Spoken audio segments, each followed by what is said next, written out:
The following program was made possible by the generosity of those who have determined to hold fast to the true Roman Catholic religion, as expounded by the Roman Catholic Church before the disasters of Vatican II and the so-called New Mass.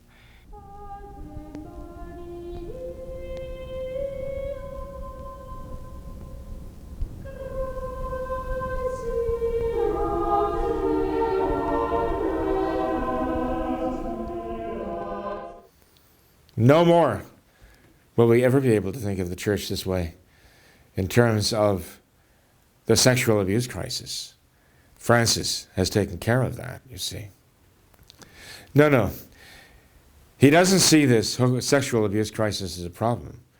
He sees it as a necessity. He sees it as part of a program to destroy the very concept of the church as the spotless bride of Christ, and to inculcate in all the people of the world, the Catholic Church has done these evil things.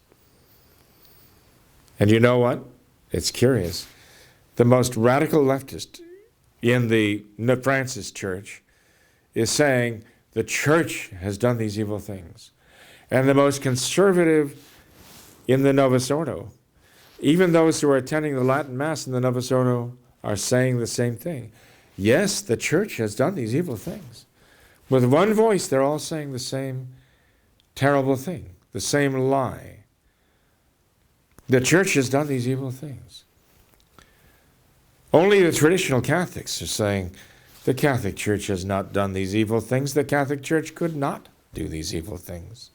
An enemy has done this, has sowed this poison, this poisonous weed in the field of Christ. An enemy has done this. The Modernists have done this. It's very interesting to see that initially when all of this came to light with the Pennsylvania State report, very few, if any, except for our own what Catholics believe, very few were saying modernism is to blame for this. Very, very few. In fact, I can't name a single one that from the outset was pointing at modernism as the problem, except ourselves here. And in the weeks that followed now, I see more and more of these websites, traditional and Novus Ordo, conservative websites, more and more we hear the voices saying modernism. Modernism is the problem. I'd like to think that our own What Catholics Believe might have played a role in that, that possibly people are paying attention to our own little website and getting the message that, yes, it is modernism that is really the root problem here. But no one, of course, would connect or link to us or cite us as we're too small and we have too many definite positions on things. But the fact is that we have stated this very clearly from the beginning. Modernism is the problem, and unless you see it that way, you don't see it. Unless you address it from that vantage point, you're not addressing it. I see more and more now. I hear these voices raised. One of them is a letter that I'll be reading to you in just a minute here from a young priest. According to this, the source of the doctrine that the Church is the bride of Christ comes from the Bible. It says it here in the article. It comes from sacred scripture itself. Christ refers to himself as the bridegroom and to the church as his own bride. The evangelist, St. Matthew, chapter 9, verse 15. St. Mark, chapter 2, verse 19. St. Luke, chapter 5, verse 34. John the Baptist refers to Jesus Christ as the bridegroom in the Gospel of St. John, chapter 3, verse 29. St. Paul explicitly describes the relationship of the church to our Lord as the bride to the bridegroom. And in his epistle to the Ephesians, he talks about the love between our Lord and the church as the love between the husband and the wife, between the bridegroom and the bride. And again, repeatedly in the book of Apocalypse, what they call Revelations now, again, the church is seen as the bride of Christ. This is something scriptural. This man is telling you no more. We cannot think like this anymore. No, we have to move on. Speaking as a bishop, Long lectured the priests on a clericalist culture in the church. which he blames both for the collapse of the post-conciliar church in Australia and the sex abuse crisis. At no time did this Bishop Long blame a culture of sexual permissiveness, homosexual networks, or even the sin of lust. He didn't even mention this as being responsible. Bishop Long cited Pope Francis' recent attacks on clericalism and wondered if cardinals and bishops dressed in their finery squirm in their seats when the Holy Father talks about it.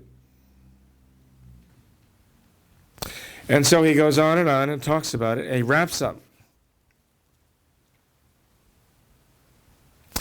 by saying the priest is not alone as an exalted figure, exclusively chosen and gifted with something most people don't have. He explicitly says that. He says priests are not alone, they're not set apart, they're not exalted, as if to say the priesthood itself is not exalted. They're not gifted with something that most people don't have. So in other words, there's nothing special about the priesthood. This is exactly where we're going. We are coming down to the level of ministry of Luther, the rejection of the priesthood of Jesus Christ.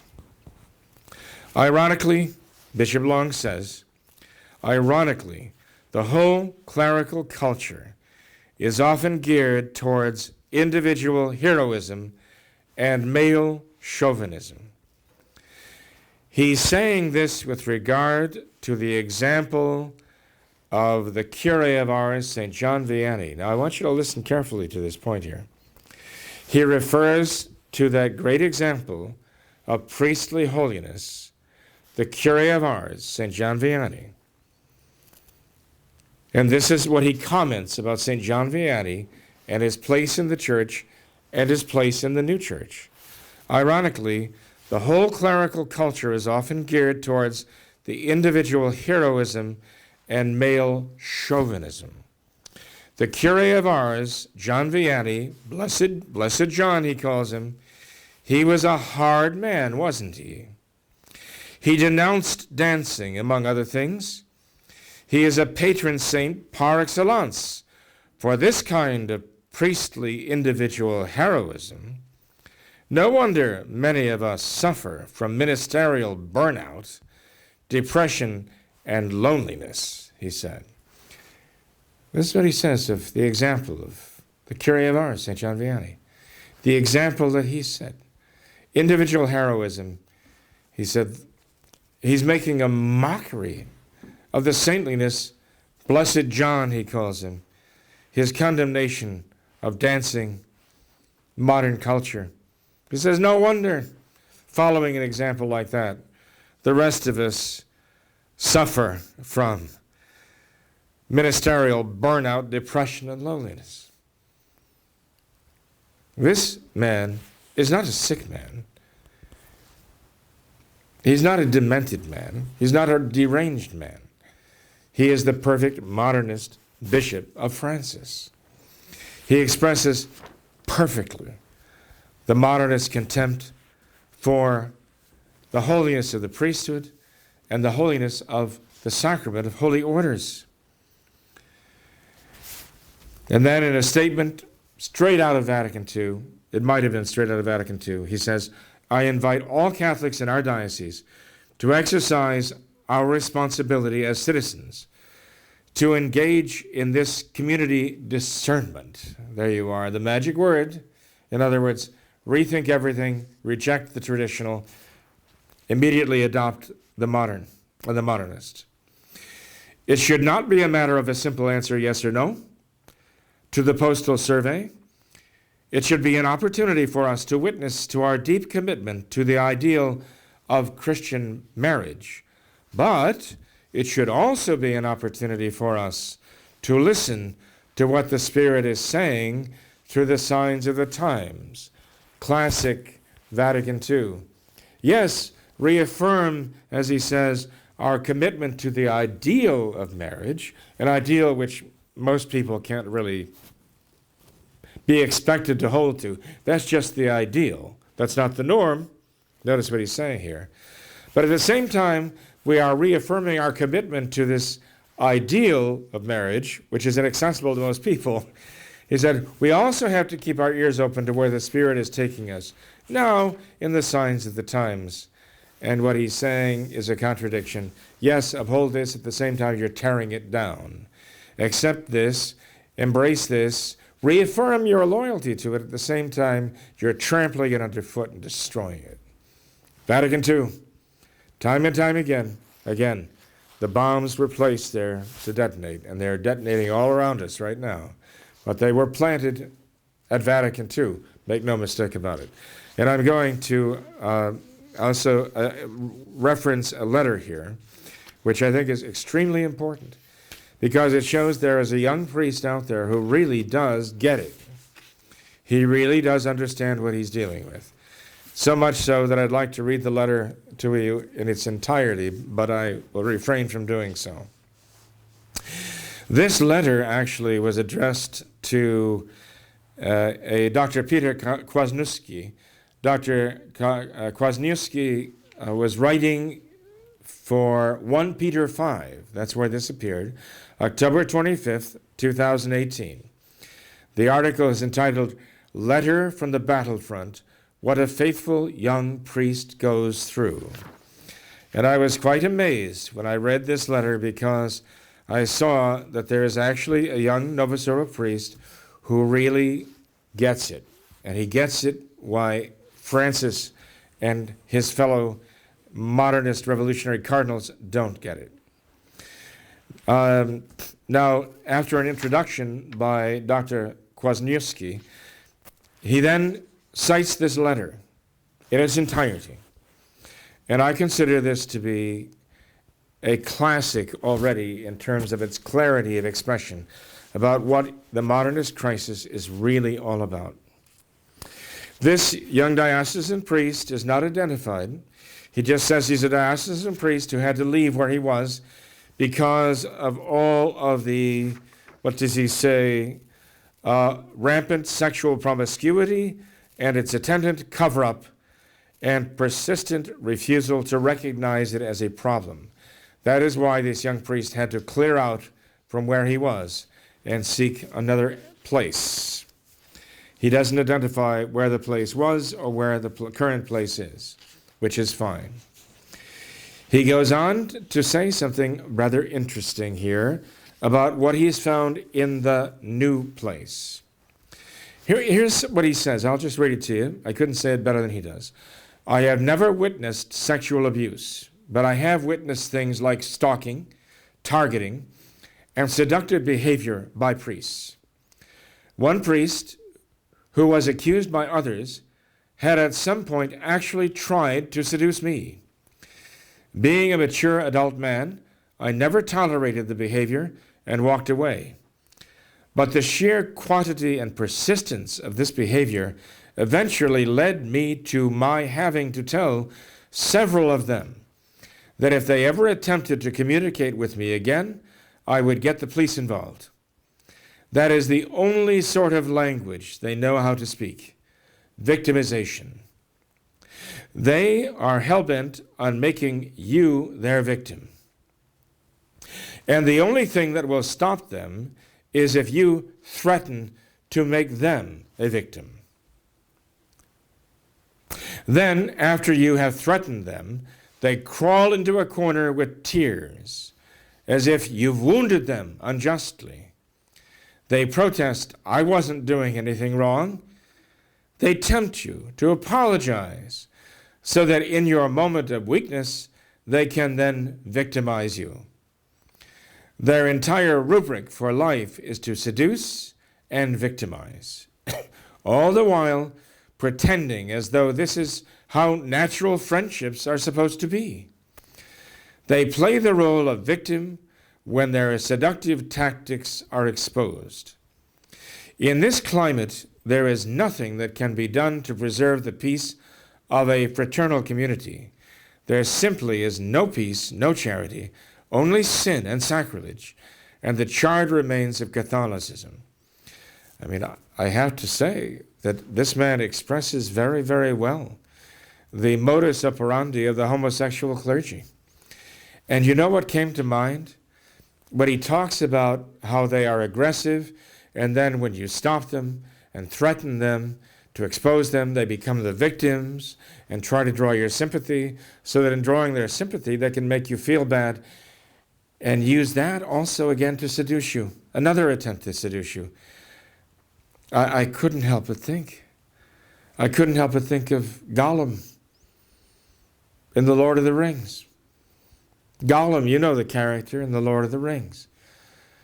How aggressive he could be and threatening.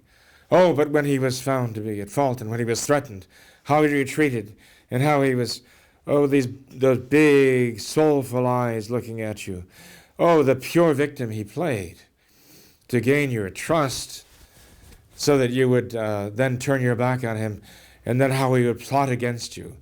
But always there was behind this, if you did not succumb to him, you did not fall to his seductions, he did not have his way with you, his anger and his vengeance. He was out to have vengeance on you. How this is so true. The character of Gollum is living in these modern seminaries. It is in these modern dioceses. It is in these modern parishes here. It is in these homosexual clergy. This is how they think.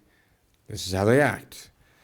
The description here is too good to be an accident. It applies perfectly in their approach. The rubric for life is to seduce and victimize, and then to seek vengeance against anyone who had crossed them. Why is Viganò in hiding? Because he knows this, because he understands this. He understands the mentality we're dealing with here. When their seductive tactics are exposed, this is how they react. Now, this clergyman then goes on to say, but wait a minute, he says, physical seduction is forbidden by law. There are laws against it. But even where they do not dare to approach you with physical seduction, where they're warned away to stay away from you, or you'll call the police, this priest says they still continue with their intellectual seduction. He says that here, and I think this is very incisive in his part. There's still the intellectual seduction. And he says this comes from a malformed faith, he says, because they do not teach the faith of the church, and they do not teach the moral doctrine of the church, and they leave your consciences malformed. And he says the malformed conscience is easily seduced. So he portrays this in the seminaries and so on, that when they're even about teaching you in conscience, they're malforming your conscience with the malice aforethought that they're going to so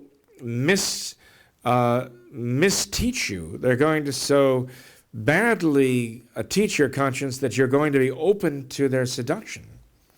They're going to leave you intellectually vulnerable to them. They're going to leave your conscience morally vulnerable to their seductions. And so they're actually, and this means, not only trying to turn you into a homosexual, sort of like a vampire. The bite of the vampire turns the non-vampire into one of the walking dead. But where they can't succeed in inflicting that bite, they will then seduce a person morally by misforming his conscience into thinking like a homosexual. And now he can be very easily and willingly seduced physically. This is very, very interesting. He says they use the religion merely as a ruse. It is something for them to kind of appease them and reassure them. But they also use the religion as a tool to distort the consciences of other people under the guise of Catholicism, so that they are open, those other people are open to their homosexual teachings, their homosexual immorality. Interesting take. I haven't heard anybody else put it quite this way. But he goes on and he says in the next paragraph, they do not have any real faith in God. And they have no appreciation for purity. They despise purity. They actually detest purity where they find it. He says, quote unquote, and this is all in italics, they hate and despise all chaste priests. And for those who know and have been there and done that, for those who've actually had contact with people like that, they understand. The chaste priest knows. The chaste priest knows the look and the sneer on the face of the homosexual clergyman, and what contempt there is for that chastity. They know what that is. It's horrible. It's almost as evil. Well, it is. It is the same evil of the look on someone going in for an abortion when you stop them and tell them and plead with them not to murder their children. And they give you this look of absolute hatred because you threaten all that they care about. Their lives in this world, that's all they care about. That's why they actually hate this thing growing in their womb. They hate this because it threatens all that they live for. And you stand there and tell them not to do this. And they have a look of absolute hatred for you. It reminds us of this, what the exorcist says about coming face to face with a power of Satan, a diabolical power in the one that they're exercising, that this power absolutely hates you.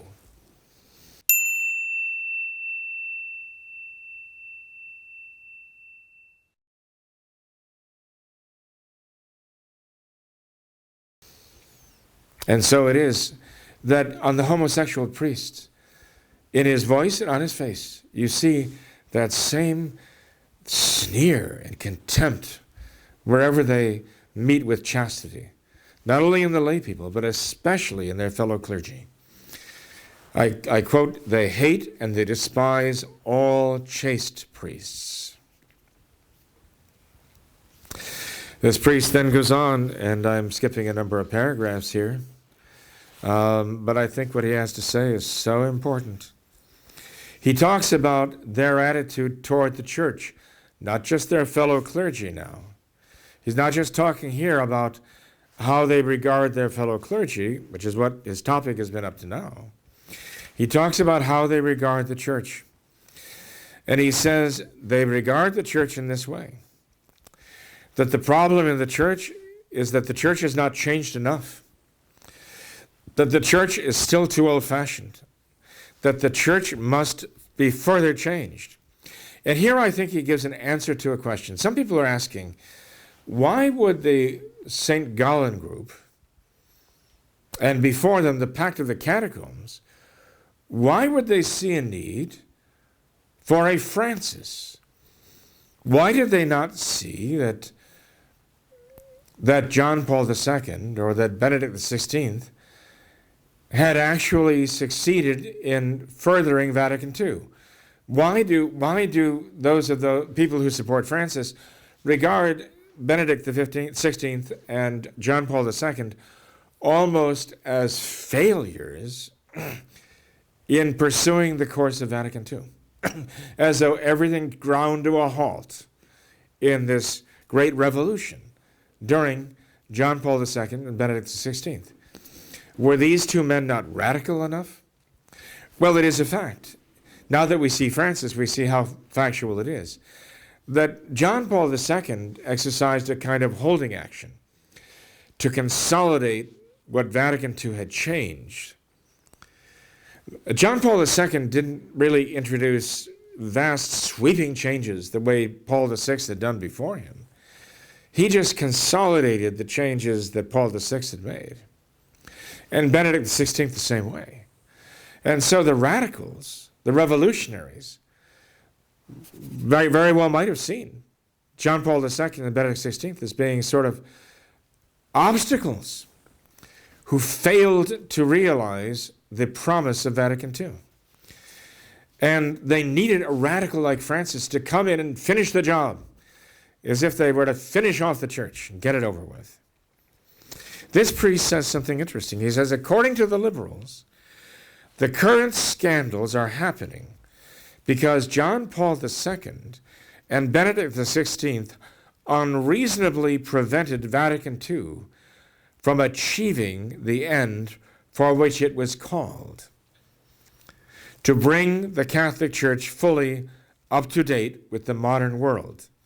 So yes, he says, and I'm sure he's not just imagining this, he's actually citing them, because he's actually heard them say so, that John Paul II and Benedict XVI actually prevented the realization of the revolution of Vatican II. They held things back. No wonder they are considered to be the arch-conservatives by the radical liberals.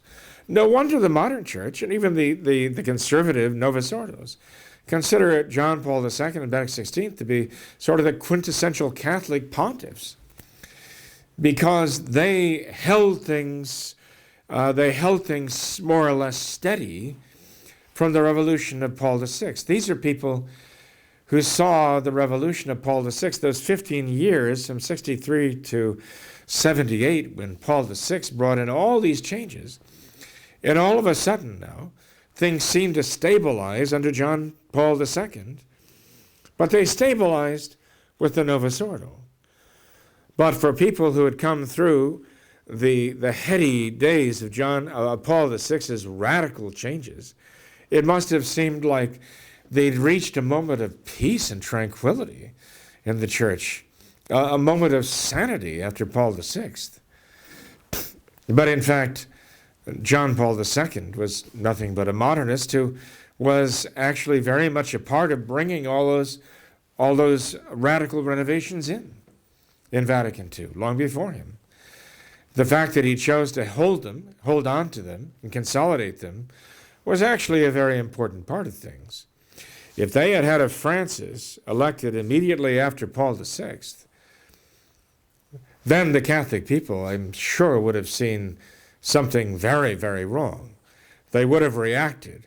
But they had a John Paul II, and they had a Benedict XVI to lend an aura of Catholic legitimacy to the revolution of Paul VI before them. That was essential. I'm sure this was the devil's doing, even though the radical modernists might not understand the necessity for that.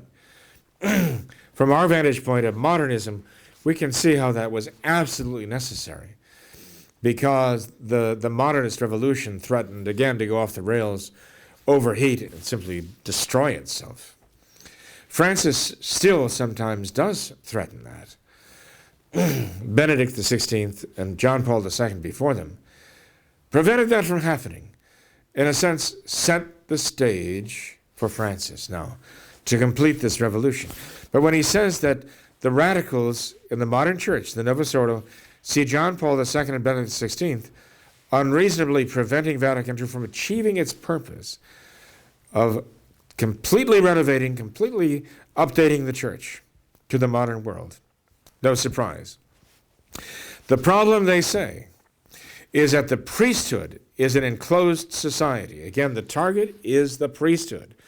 Remember that. For the modernists, the objective is to destroy holy orders as an institution, the institution of Christ himself.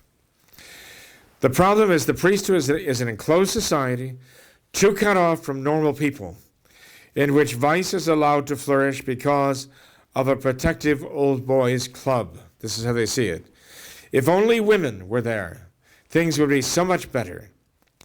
They also think this problem is linked to the hierarchical nature of the priesthood.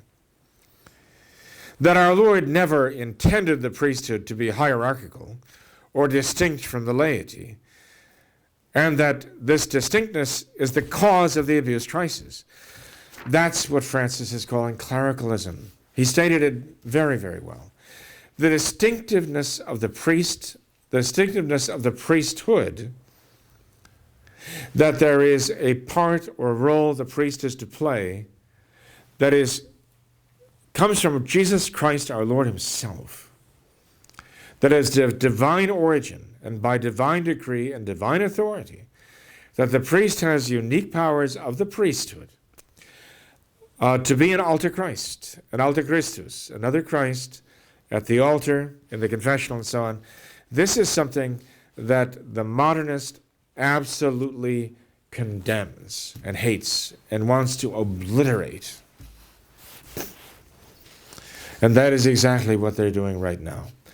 Don't be mistaken, the homosexual crisis is not a problem for Francis. It's not a problem for his modernist cardinals.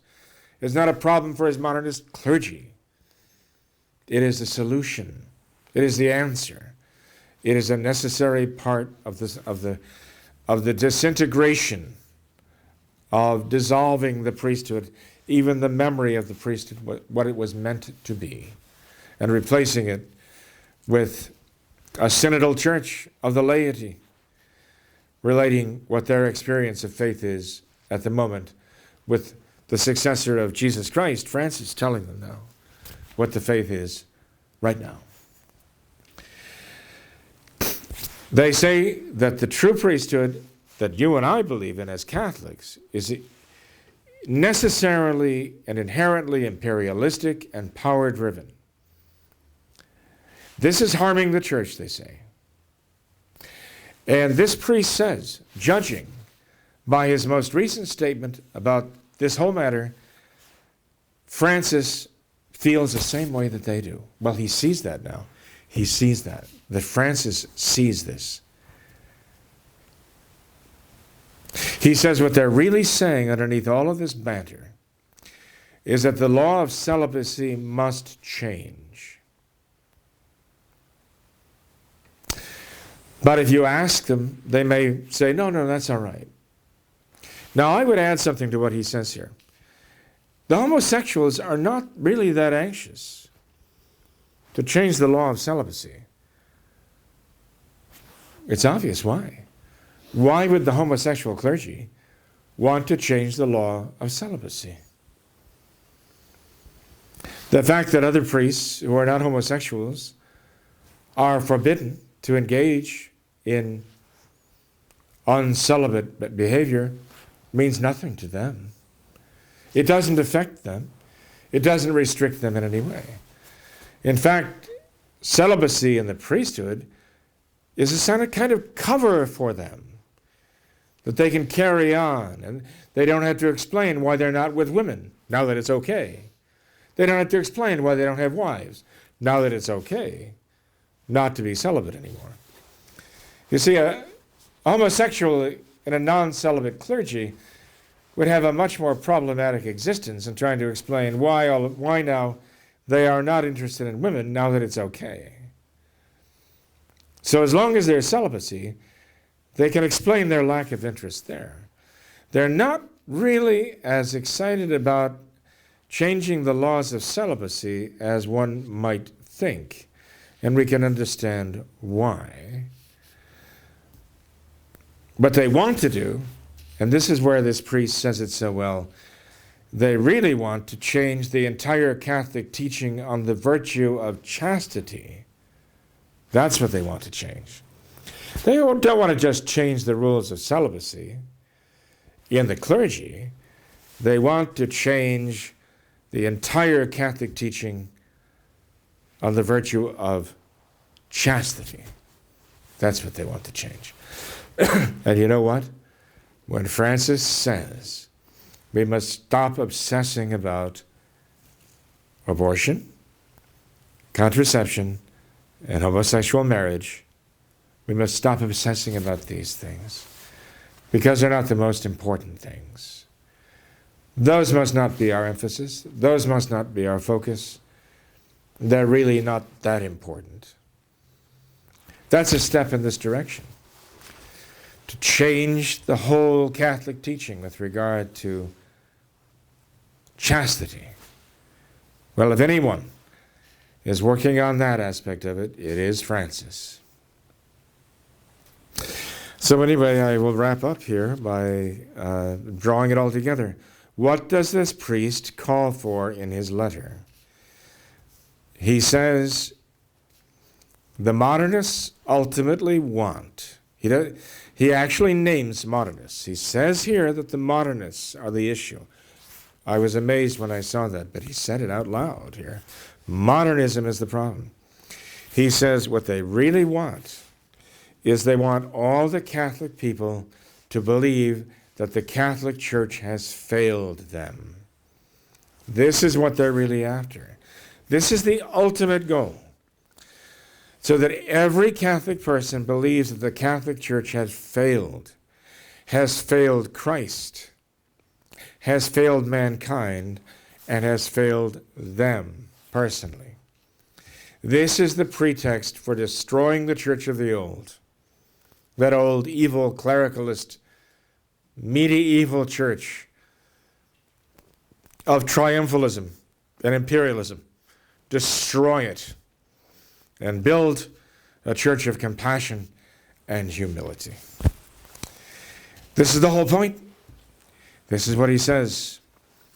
We have failed you, they say. They want everyone to say that. The church has failed you. We are collectively sorry.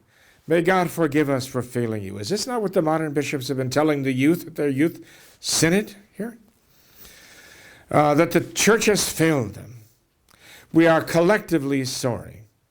Francis, apologizing, so-called, for the youth crisis, finally, after days, after saying he will say not one word, comes out and says the church has failed, and you lay people, you have to do penance.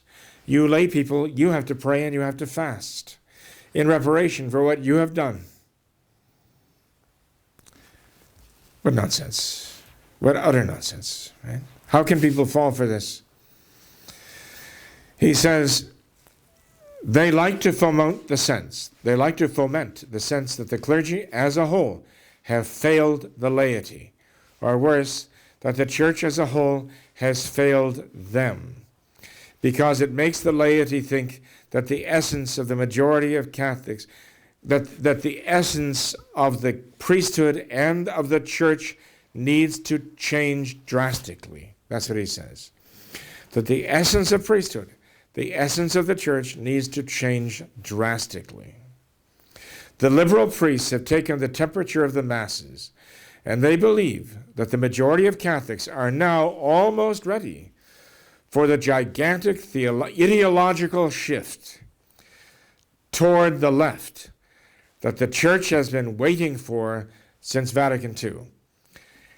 I'll repeat that statement because it is key. Liberal priests have taken the temperature of the masses, and they believe that the majority of Catholics are now almost ready for the gigantic ideological shift toward the left that the church has been waiting for since Vatican II. This is going to be their big push for total destruction of all that you and I would recognize as Catholicism. This young priest gets it. He understands them. He knows what's going through their minds.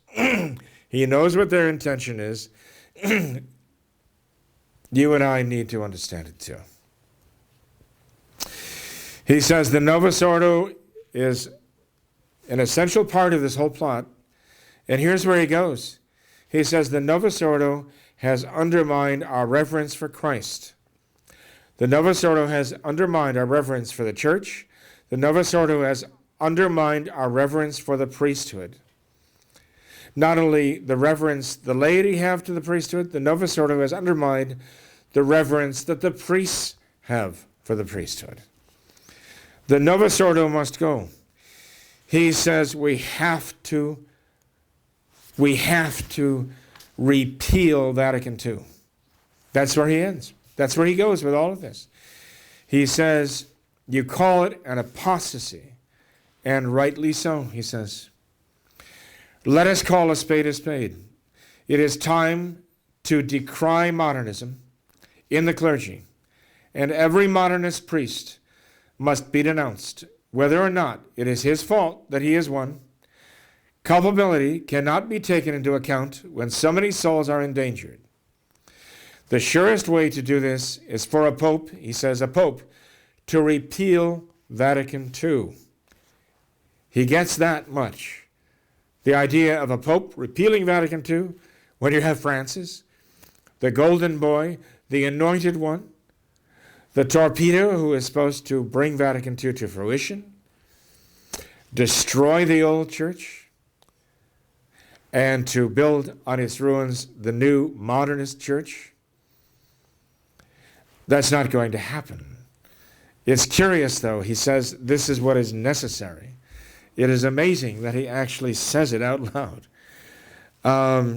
He says, I mean to cease to render Vatican II as a springboard for implementing constant change and to relegate it to a position of impotence in the practical life of the church. In other words, to set it aside. So repeal it, he says. Repeal it. If this is done, he says, many priests and bishops who worship the holy twins, Roncalli and Montini, curious, many priests and bishops who worship the holy twins, Paul VI and John the 23rd, will form a schism. He says they'll go into schism. Those who worship Paul VI, those who worship John the 23rd are going to go into schism. He says, fine, let them go. The others who do not worship them will have to reform, do a real reform of the church and a real restoration. He says it is an apostasy.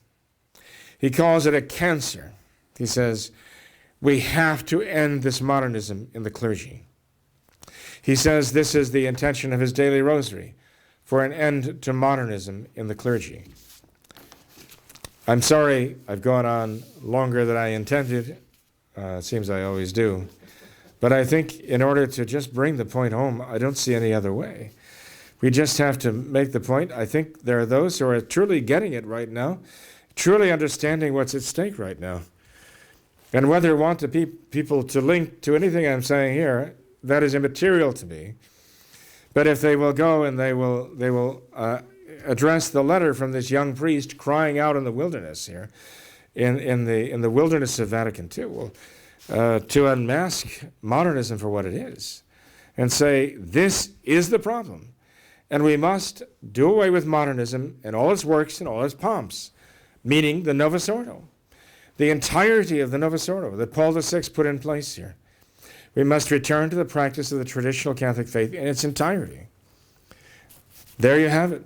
That's the answer. It's the only possible answer. That's what we must do, one by one, individually, for the salvation of our own souls, and ultimately for the good of the church today. We must reject this modern Novus Ordo construct. Long ago, an evil man named François-Marie Arouet, known to the world as Voltaire, had in mind the destruction of the church. He ended his letters with the expression écraser l'infâme, basically erase the rich, the wretch, erase the wretch, obliterate the wretch, annihilate the wretch. And by the wretched thing, he meant the church. He meant the real Catholic Church. This was the battle cry of a hater of Christ, a hater of God, a hater of the Catholic Church, a hater of Catholicism, a hater of heaven itself. Écraser l'infâme, erase the wretched thing. Well, for those who would love God, for those who would love Jesus Christ, for those who would love the Church of Jesus Christ, the Roman Catholic Church, for those who would love the Catholic faith, for those who would love the Catholic religion, for those who would live that Catholic religion, and for those who would save their souls, they have to say, écraser l'infâme, crush the wretched thing, this modernist prospect, this modernist construct of the Novus Ordo. It has to be crushed. There are those who see this more and more clearly. We have to sound it from the rooftops. Crush this wretched thing, modernism, and all that is produced, its Novus Ordo, and return to the practice of the true traditional Catholic faith. May God bless you all.